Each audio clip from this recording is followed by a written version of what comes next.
Hello' friends, কি খবৰ আপোনালোকৰ? মই আজি আপোনালোকক বৰ ধুনীয়া বস্তু এটা দেখাম দেই। আপোনালোকক কাৰোবাৰ যদি পচন্দ হয় মোক কণ্টেক্ট কৰিব দেই, মই আপোনালোকক দি আছোঁ।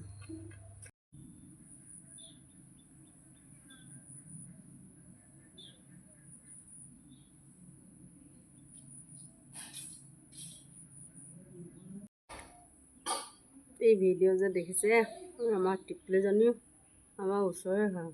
মই স্কুলৰ পৰা আহি পাওঁ কি নাপাওঁ, তাই আহি যায় ন টিক টিককৈ বেগটো লৈ। আণ্টি পাই গ'লোহি। পিছে ভালকৈ পঢ়া শুনা কৰিবানে? কৰিবা। আজি কি পঢ়িবা? পৰিৱেশ। তাৰপিছত ভৱিষ্যতে কি হ'ম বুলি ভাবিছা? টিচাৰ হ'বা। সঁচানে?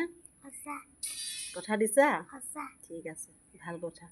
তেতিয়াহ'লে বহুত ভাল পাইছোঁ, ভৱিষ্যতে এগৰাকী শিক্ষয়িত্ৰী হ'ব বোলে, শুনি শান্তি পালোঁ। হ'ব বাৰু, মই তোমাক যিমানখিনি পাৰোঁ পঢ়ুৱাই দিম দেই, কিন্তু তুমি ভালকৈ পঢ়িব লাগিব।